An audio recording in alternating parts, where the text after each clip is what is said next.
오늘은 우리 추수감사절과 창립 32주년 기념 예배로 드리고 있습니다. 한 해 동안 우리에게 크고 작은 많은 열매와 또 교회 공동체를 주신 것에 감사하면서 이 시간 하나님께 예배할 수 있기를 원합니다. 추수감사절을 맞이하여서 교구별로 이렇게 풍성하게 제단에 과일을 올려놓았는데 어느 책에 보니까 썰렁한 농담 같은 퀴즈 하나가 이렇게 올라와 있더라고요. 적혀져 있더라고요. 참 재미있어서 제가 소개해 드립니다. 여러분, 하나님이 제일 좋아하는 과일이 무엇일까요? 하나님이 제일 좋아하는 과일. 이 소정의 상품을 준다는데 아마 이 과일을 올려놨으면 하나님이 제일 좋아하는 거니까 아마 그 1등이 되지 않을까 생각을 하는데 뭡니까? 여러분 한번 생각해 보시기 바랍니다. 하나님이 제일 좋아하는 과일. 무화과. 그 책에 보니까 정답이 감이랍니다. 감.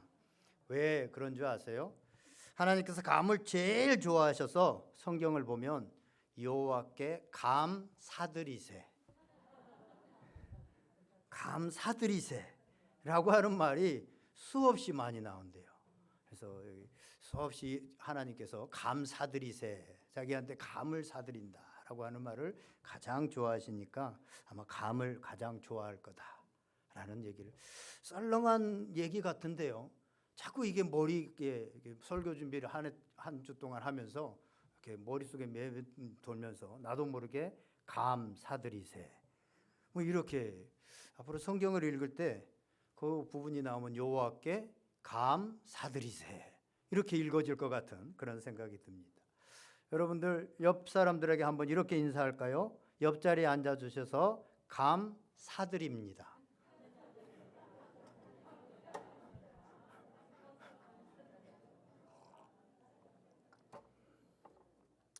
말씀만 하시지 마시고 이제 얘기하셔서 입 밖으로 꺼냈으니까 여러분 감 사드려야 돼요. 어떤 감이든지 사드려야 됩니다. 여러분 지금 집집마다 김장이 참 한창인데요. 감사는 김장할 때 배추 속에 들어가는 속, 양념과 같다라는 생각을 해봤습니다. 어떤 음식을 하든지 간에 양념이 들어가지 않으면 맛이 하나도 없죠. 마찬가지로 우리가 가정에서 또 교회에서 직장에서 감사를 넣어야만 삶의 맛이 납니다. 삶의 맛이 나야 건강하고 삶의 맛이 나야 행복하게 됩니다. 특별히 하나님께 예배할 때, 하나님을 찬양하고 예배할 때, 감사함으로 하나님께 예배할 때 하나님을 영화롭게 하는 것이다. 감사함으로 하나님을 예배할 때 하나님의 영화롭게 되는 것이다 라고 성경은 분명하게 말하고 있습니다. 그래서 성경의 여러 곳에서, 성경은 수많은 곳에 감사하라는 내용으로 가득 차 있습니다. 혹시 하나님께서 우리가 감사를 잊어버릴까 봐 또 감사절기까지 이렇게 추수감사절이라고 하는 절기를 만들어서 맥주 감사절, 감사절을 만들어 가지고 감사를 계속 회복시킵니다. 우리가 잘 아는 데살로니가전서 5장 18절에 보면 범사에 감사하라, 이는 그리스도 예수 안에서 너희를 향하신 하나님의 뜻이니라 라고 그렇게 말씀합니다. 범사에 감사하라, 이 감사의 어원을 이렇게 찾아보니까요, 어떻게 범사에 감사하나, 어떻게 감사할 수 있나라는 걸 보니까 이 감사하다라는, 범사에 감사하다는 말이요, 구약의 제사장들이 매일매일 드리는 그 상번제, 타미드와 관련이 있는 상번제와 관련이 있었습니다. 아침 저녁으로 드리는 이 상번제는요, 번제와 소제처럼 감사드리고 싶은 마음이 우러나올 때 제사 드리는 것이 아니라 매일 슬픈 일이 있던 어려운 일이 있던 어떤 일이 있든지 간에 아침 저녁으로 매일 상번제로 드리는 그 제사는 감사함으로 드려야 됐고, 이 범사에 감사라는 것은, 감사의 어원은 매일매일 제사장들이, 하나님의 백성들이 드린 매일의 감사에서 비롯되어졌다라는 것을 보았습니다. 그렇다면 오늘날 왕같은 제사장인 우리는 어떻게 매일 감사를 할 수 있을까요? 제사장들이 아침과 저녁에 매일 상번제를 드림으로 인해서 하나님께 감사를 표현하고 감사의 삶을 살았다고 한다면, 오늘 우리는 우리에게 적용할 때 아침에 딱 눈을 뜨면 일단 짧게 5분이든 1분이든 뭐 30초든 감사의 기도를 일어나자마자 하는 거예요. 상번제를 드리는 것처럼. 그리고 하루를 살고 나서 저녁에 감사의 기도를 짧게라도 주무시기 전에 하면 살아가면 범사에 감사하는, 구약의 그 제사장들처럼, 이스라엘 백성들처럼 범사에 감사하는 삶을 살지 않을까라는 생각들을 해봅니다. 또 하나는 요즘 감사 일기를 많이 씁니다. 하루 중에서 감사한 것들을 일기로 이렇게 기록하는 것인데, 거기서 많은 은혜가, 또 하나님의 기적 같은 일들이 더 많아지는 것을 보게 되어집니다. 감사는 많이 가진 자가 하는 것이 아니라 하나님의 은혜를 깨달은 자가 하는 것이 감사이기 때문에, 감사는 영성입니다. 영성 중에서도 최고의 영성 중에 하나가 이 감사의 영성입니다. 지난주에 말씀드렸지만 또한 감사는 실력입니다. 우리가 수학 공식 몇 개를 더 외우고 영어 단어 몇 개를 외운다고 해서 인생에 크게 달라지지 않습니다. 그런데 감사하는 사람은요, 사랑받게 되어집니다. 늘 감사를 입에 달고 사는 사람은 주변 사람들로부터 사랑받게 되어집니다. 그리고 인정받게 되어집니다. 또 감사하는 사람은요, 더 행복한 삶을 살아갈 수 있게 되어집니다. 그래서 칼 힐티라고 하는 사람은 그의 행복론에서 이렇게 말합니다. 감사하라, 그러면 젊어진다. 감사하라, 그러면 발전이 있다. 감사하라, 그러면 기쁨이 있다라고 말하고 있습니다. 유대인들이 보는 탈무드에도요, 세상에서 가장 행복한 사람이 누구냐라고 할 때 감사하는 사람이다라고 말하고 있습니다. 지독하게 가난한 미혼모에게서 태어나 할머니 품에서 자랐고, 삼촌에게 성폭행을 당했고 14살에 출산과 동시에 미혼모가 되었지만 2주 만에 아이가 죽었고, 그 충격으로 집을 가출해서 그녀는 마약을 복용하면서 하루하루를 지옥같이 살았습니다. 그 당시 그 청소년이었던 그의 몸무게가 107kg의 뚱뚱한 불행한 흑인 미혼모에 지나지 않았습니다. 그런 그가 전 세계에서 가장 유명한 연예인 중에 한 명이 되었고, 자신의 이름을 걸고 진행하는 토크쇼가 전 세계 132개국에 방영되었고, 한때 전 세계 연예인 중에서 최고의 수입을 올리는 사람이 되었습니다. 이 사람이 누구죠? 오프라 윈프리라고 하는 사람입니다.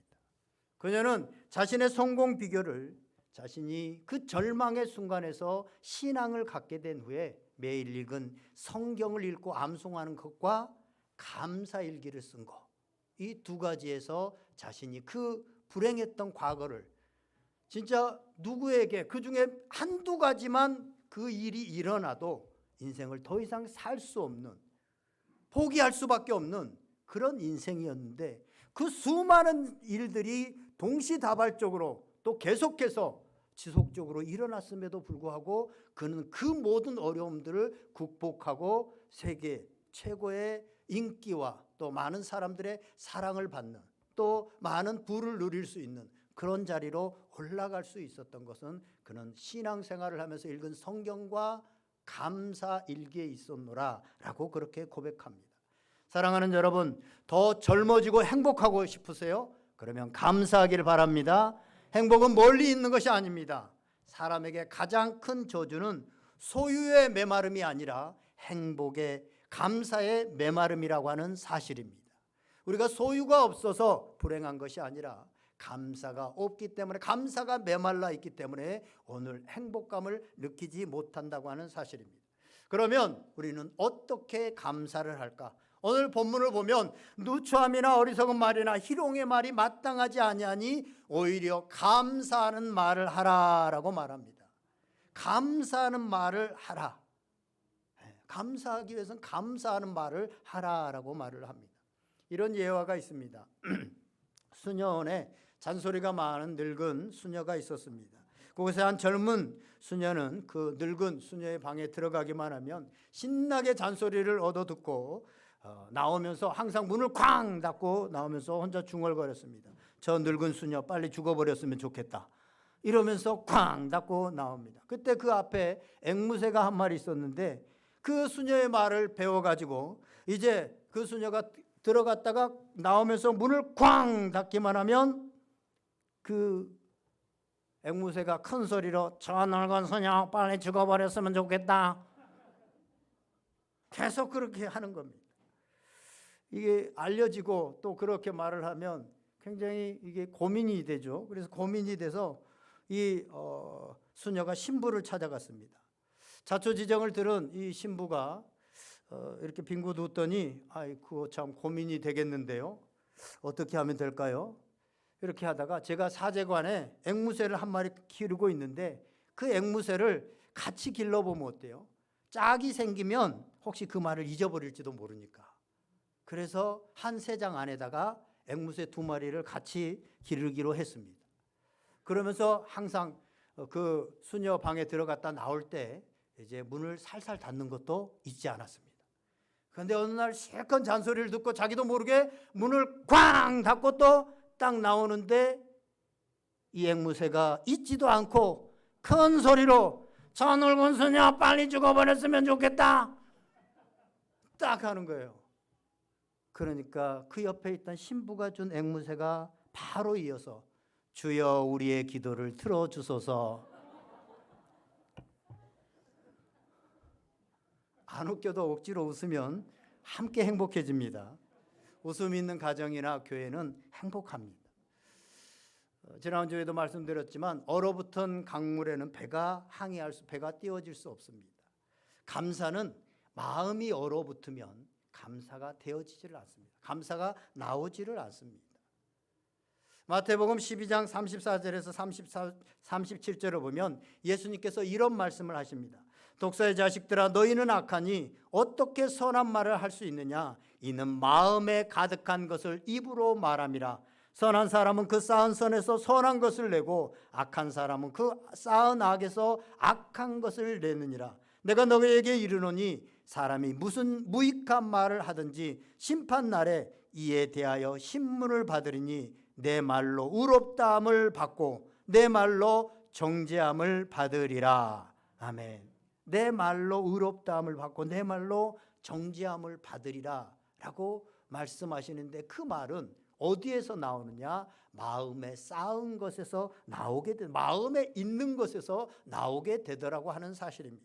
사람은 마음에 있는 것을 말하게 되어 있습니다. 그래서 감사하는 말을 하려고 하면 마음을 관리하는, 마음에 무엇이 들어있는가가 굉장히 중요합니다. 감사가 없으면, 내 속에 감사가 없으면 감사하는 말이 나올 수가 없습니다. 감사하는 말을 할 수가 없습니다. 내 마음이 꽁꽁 얼어붙어 있으면 절대 그 사람에게 감사하다는 말을 할 수가 없습니다. 언젠가도 제가 한번 말씀을 드린 것 같은데 어떤 영성수도원에 새로 수련생이 들어왔습니다. 원장은 그 수련생에게 얘기를 합니다. 이곳에 들어오면 지켜야 될 원칙이 있는데 이곳은 침묵 수련원입니다. 침묵 영성수도관입니다. 그래서 5년 동안 아무 말도 하시면 안 됩니다. 5년에 한 번 얘기를 할 수 있는데 그때 저에게 와서 혹시 말할 것이 있으면 말하시면 됩니다. 대신 5년간은 아무 말씀도 하지 않고 주님을 묵상하고 그렇게 살아가는 겁니다 라고 얘기했습니다. 수련생은 수련하러 왔기 때문에 아무런 문제가 없다는 듯이 절차를 밟고 이제 배정된 방에 들어갔습니다. 들어가자마자 방에 유리창 한쪽이 약간 깨져 있었습니다. 추운 겨울이었는데 거기서 찬바람이 들어오고 있었어요. 이런 것이 있어 속으로 불만이 많았지만 이미 시작된 수련 생활이고 또 말을 하지 않기로 했기 때문에 거기서 그것을 말하면 안 되는 겁니다. 그래서 참고 그냥 불만이 있었지만 수련 생활을 시작했습니다. 창문으로 그 유리창으로 찬바람이 들어오는데 그것을 참고 5년을 기다렸습니다. 드디어 5년이 지나자 원장님이 수련생을 불렀습니다. 한 가지 말을 할 수 있으니 말을 하고 싶은 거나 건의하고 싶은 거나 말해보라고 했습니다. 수련생은 지난 5년 동안 참았던 한마디를 했습니다. 깨진 창문으로 찬바람이 들어와서 너무너무 추워요. 창문을 고쳐주세요. 원장님은 아무 소리도 않고 그냥 바로 그날 창문을 다 새 걸로 고쳐주었습니다. 그날 저녁 방으로 돌아온 이 수련생은 창문이 고쳐져서 너무나도 좋다, 흐뭇한 마음으로 잠자리에 들었습니다. 잠자리에 들어서 한 5분 정도 지나니까 그동안 창문에만 신경 쓰다가 몰랐는데 덮고 있는 이불이 너무 얇은 겁니다. 그래서 여전히 추운 거예요. 그래서 또 이 이불 왜 이렇게 얇은 걸 줬나 라는 그 불평불만을 가지고 5년을 기다렸습니다. 드디어 10년째 되는 날 원장님이 불러서 달려갔습니다. 얇은 이불을 줘가지고 추워서 견딜 수가 없어요. 이불을 좀 바꿔주세요 라고 원장님께 이불을 말했습니다. 그러자 원장님이 두말하지 않고 이불을 두꺼운 걸로 바꿔줬습니다. 수련생은 다시 행복한 마음으로 이제 창문도 다 복구되어졌고 또 이불도 따뜻한 것을 덮으니까 너무나 좋다라고 하는데, 약간 그동안 이불과 창문에 신경 쓰다가 몰랐는데 침대가 한쪽이 약간 다리가 부러져가지고 약간 기우는 거예요. 그리고 어떻게 하면 약간 소리가 나는 거예요. 그래서 이 기울어진 침대에 신경을 썼습니다. 이걸 고쳐주지도 않고 이렇게 놔둔 게 어디 있어. 또 5년을 기다리다가 침대가 기울어져서 편히 잠을 자지 못해서 수련 생활이 너무너무 어려움이 많습니다 라고 원장에게 하소연을 했습니다. 원장이 심각한 표정으로 말했습니다. 당신은 우리 수도원에 들어온 이후 15년 동안 불평만을 이야기하고 있군요. 이곳에서 계속 생활하는 것이 어렵겠습니다. 그냥 집으로 가시는 게 어떨까요? 라고 말했습니다. 수도원에 자신을 수련하겠다고 온 이 사람은 15년 동안 불평으로 가득 채우는 삶을 살았습니다. 다른 사람들을 마주칠 때마다 그의 마음속에는 수많은 생각들과 하고 싶은 말들이 메아리치고 있었습니다. 저 사람 방은 창문은 괜찮겠지? 왜 내 방에만 이런 거야? 내 방에 얇은 이불을 누가 갖다 뒀지? 누가 나를 미워하고 골탕 먹이려고 나를 싫어하는 사람이 일부러 갖다 놓은 거 아니야? 이 수도원에서 나처럼 춥게 생활하는 사람은 아무도 없을 거야. 침대 다리는 누가 고장낸 걸까? 관리인은 그것도 안 고치고 뭘 하고 있는 거지? 이런 생각들과 이런 마음들이 내내 그 안에 있었을 것입니다. 사랑하는 여러분, 혹 우리도 이 수도원에 찾아온 수련생처럼 지금 15년, 20년 신앙 수련을 하면서도 불평, 불만, 원망으로 살아가고 있지는 않는지요. 실제로 우리 삶을 보면 우리 삶에는 깨진 유리창이 깨져 있을 수도 있고, 이불이 얇을 수도 있고, 침대의 다리가 삐걱거릴 수도 있습니다. 사랑해서 결혼했던 남편과 아내가 마음에 안 들 수도 있고, 자녀들이 속을 썩일 수도 있습니다. 일이 뜻대로 이루어지지 않을 수도 있고, 원치 않는 사건, 사고가 일어날 수도 있습니다. 그러나 그럼에도 불구하고 우리는 불평만 하다가 죽을 수는 없습니다. 감사하자고 이 수련 생활, 이 신앙 생활을 우리가 하러 온 것입니다. 신앙의 순례길을 걸어가고 있는 사랑하시는 여러분, 불평과 원망할 수밖에 없는 환경 속에서도 감사를 찾아 감사를 고백하게 되시기를 주님의 이름으로 간절히 축원드립니다. 오늘 본문으로 다시 한번 돌아가 보겠습니다. 오늘 본문 말씀 우리 다시 한번 읽어보겠습니다. 시작. 누추함과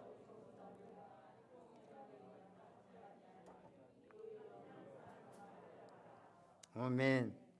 누추함과 어리석은 말이나 희롱의 말, 앞에 나오는 3절부터 하면 음행과 온갖 더러운 것과 탐욕, 이런 것들은요, 이런 것들을 대표하는 것이 성적인 타락입니다. 이는 마귀가 우리를 위협하는 강력한 무기입니다. 그런데 성적인 타락에 버금가는 무서운 흉기가 하나 더 있다는 것입니다. 그것은 언어의 타락입니다. 말의 타락입니다. 어떤 면에서 성적인 타락보다 말의 타락이 더 무서운지 모릅니다. 성적인 타락은 우리 모두가 다 경계합니다. 우리 그리스도인들 가운데 성적인 잘못을 저질렀다면, 특히 목회자가 성적인 잘못을 저질렀다면 바로 끝장인 것입니다. 그래서 경계합니다. 그런데 언어에 대해서는 그렇지 않습니다. 말의 실수를 했을지라도, 독한 말을 했을지라도 미안하다고 하면 되는 것 아니야? 가볍게 여깁니다. 그래서 방심합니다. 그런데 가만히 보면, 특히 교회 공동체를 보면 공동체를 어지럽게 하고 무너뜨리는 것은 성적인 타락보다 언어일 가능성이 더 많습니다. 언어인 경우가 더 많습니다. 말로 교회를 어지럽게 만들고 분파를 만들고 갈라지게 합니다. 그래서 교회는 말만 잘해도 건강하게 세워질 수 있다고 하는 사실입니다. 요즘 수요일 예배 시간에 느헤미야를 통해서 우리가 은혜를 나누고 있습니다. 느헤미야가 예루살렘 성벽이 무너졌다고 하는 그 소식을 듣고 기도하고 예루살렘 성벽을 재건해야 되겠다라고 하는 비전을 품게 되어지고 이제 예루살렘 성으로 가서 예루살렘 성을 재건하기를 시작합니다. 예루살렘 성을 혼자 재건할 수 없기 때문에 유다 백성들과 거기에 살고 있는 사람들과 함께 재건하기 위해서 그 사람들을 독려합니다. 무엇으로 그 사람들을 독려합니까? 말로 독려합니다. 그런데 반대로 예루살렘 성벽을 방해하는 무리가, 재건되어지는 것을 방해하는 무리가 나타납니다. 산발락과 도비아와 같은 사람들입니다. 이 사람들이 와서 예루살렘 성벽이 재건되지 못하도록 방해를 합니다. 어떻게 방해를 합니까? 무엇으로 방해를 하죠? 동일하게 말로 방해를 합니다. 저들이 건축하는 돌 성벽은 여우가 올라가도 무너질 것이야. 너희들 그거 하루 만에 건축하려고 하는 거야? 그 흙 무더기들 그걸 가지고 뭘 하려는 거야? 라고 하면서 비판하고 비웃고 조롱합니다. 그 소리를 들은 유다 사람들은 낙심하여 힘이 다 빠져서 우리 성을 건축하지 못하겠다라고 그렇게 말을 합니다. 또 그들을 두려워합니다. 이처럼 말에는 능력이 있습니다. 왜 말에는 능력이 있습니까? 제가 몇 번 말씀드린 것 같은데 이 말은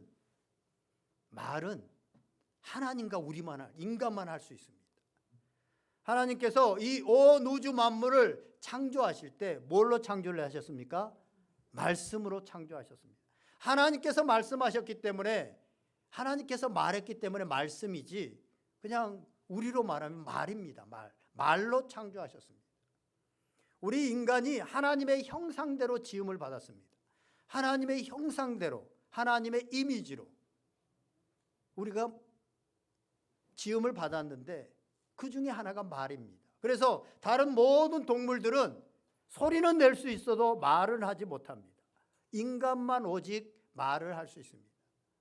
이 말에는 하나님의 형상을 닮은 말이기 때문에 능력이 있습니다. 그래서 자녀들을 기를 때 계속 저주하고 계속 폭력적인 말을 하고 계속 악한 말을 하면 아이는 잘못될 가능성이 아주 높습니다. 왜냐하면 말의 능력입니다. 그러나 자녀를 축복하고 격려하고 세워주고 용기를 주는 말을 하면 자녀는 어떤 어려움 속에서도 이겨나갈 수 있는 그런 자녀로 자라게 되어집니다. 이게 말의 능력입니다. 그런데 우리 사람들이요, 말이 이제 범죄한 이유로 타락하게 되어집니다. 인간이 범죄하고 난 후에 언어가 타락하게 되어집니다. 창조적인 말이 아닌 파괴적인 말이 되어집니다. 사람을 살리는 말이 아닌 죽이는 말을 하게 되어집니다. 공동체를 세우는 말이 아닌 무너뜨리는 말을 서슴지 않고 합니다. 창세기 11장에 보면 바벨탑 사건이 나옵니다. 바벨탑 사건. 아마 교회를 조금 다니시고 성경을 읽은 분들은 아시겠지만 노아의 홍수가 있었습니다. 노아의 홍수는 왜 있었느냐? 인간의 범죄가 너무나도 극에 달하니까 하나님께서 홍수를 통해서 사람들을 심판하신 것이죠. 그리고 나서 다시 사람들이 이제 불어나기 시작했습니다. 다시 세상에 사람들이 번성하기 시작했습니다. 하나님께서는 이 노아의 홍수 사건을 통해서 원하셨던 것이 뭐냐 하면 그 사건을 기억하면서 범죄하지 않고 하나님을 경외하고 겸손히 하나님을 따르기를 원했습니다. 그런데 사람들은 그렇게 하지 않았습니다. 탑을 높게 쌓아가지고 하나님께서 그런 홍수를 내릴지라도 우리가 하나님을 대적하여 우리가 이겨내자, 하나님의 그 심판을 이겨낼 수 있다라고 그렇게 생각해서 단합해서 높은 탑을 쌓았습니다. 참으로 어리석고 교만하기 짝이 없습니다. 그때 하나님께서 그들을 보시고 내려오셔서 어떤 심판을 하셨습니까? 그들의 말을 흩어버렸습니다. 왜 말을 흩으셨을까요? 이걸 쌓고 있으면 다리를 부러뜨리든지 뭐 손을 못 쓰게 하든지 하면 간단했는데 탑을 쌓고 있는 그 사람들에게 오셔서 하신 것이 말을 흩어버린 겁니다. 그것은 뭡니까? 왜 말을 흩어버렸습니까? 하나님께서는 말이 문제다라고 진단을 내린 겁니다. 그래서 그것을 행하신 것입니다.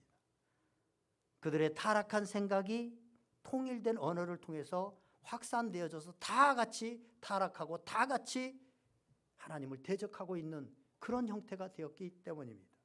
그래서 언어를 흩어버리신 겁니다. 그만큼 말이 문제라고 하는 것이죠. 그런데 그 흩어졌던 말을 하나님께서 언제 다시 모읍니까? 하나가 되게 모읍니까? 그게 사도행전 2장에 성령이 임하셨을 때입니다. 성령이 임하게 되어지니까 그 흩어졌던 말이 다시 하나로 모입니다. 그래서 베드로와 사도들이 복음의 말을 하게 되어지고 그것을 각국의 사람들이 자기 언어로 듣게 되어집니다. 말이 합쳐지게 되어지고 말이 하나가 되어집니다. 방언을 통해서 복음을 말하고 복음을 알아들을 수 있게 듣게 됩니다. 그렇습니다. 죄인된 인간은 하나님을 거역하고 영혼을 죽이고 영적인 공동체를 파괴하는 말을 합니다. 오늘 본문에서처럼 누추함과 어리석은 말과 희롱하는 말을 합니다. 하지만 성령 안에 있는 성령의 지배를 받아서 나는 죽고 예수 그리스도로 살아가는 사람은 영혼을 살리고 교회를 살리고 가정을 살리는 말을 한다고 하는 사실입니다. 그 중에 대표적인 말이 오늘 본문에 나오는 감사하는 말입니다. 그래서 오늘 성경은 누추함과 어리석은 말과 희롱하는 말을 버리고 오히려 감사하는 말을 하라라고 말하고 있습니다. 성령님은 우리로 하나님께 감사하고 내 주변에 있는 가족, 친족 또 지체들, 그리스도 안에서 함께 지체된 지체들에게 감사하게 하는 말을 한다고 하는 사실입니다. 사랑하는 여러분, 감사가 하늘문을 여는 열쇠입니다. 지난주에 말씀드렸지만 예수님이 떡 5개와 물고기 2마리로 5,000명을 먹이신 기적은 언제 일어났습니까? 그것을 가지고 가진 그 작은 것을 가지고 하나님 앞에 감사했을 때, 하나님께 감사할 때 기적이 일어났습니다. 사도행전 16장에 보면 바울과 실라가 빌립보 지역에서 복음을 전하고 귀신 들린 여종을 고쳐준 것 때문에 감옥에 갇히게 되어집니다. 억울한 갇힘입니다. 그런데 거기에 옥문이 열리고 바울과 실라가 나오게 되어질 뿐만 아니라 그 간수에게 복음을 전하는 놀라운 역사의 사건, 기적의 사건이 일어납니다. 그 기적이 언제 일어납니까? 억울하고 애매한 고통을 받고 또 하나님의 말씀에 순종해서 갔음에도 불구하고 옥에 갇히는 그런 상황에서 감사 찬양을 할 때 옥문이 열려지는 역사가 있었다고 하는 사실입니다.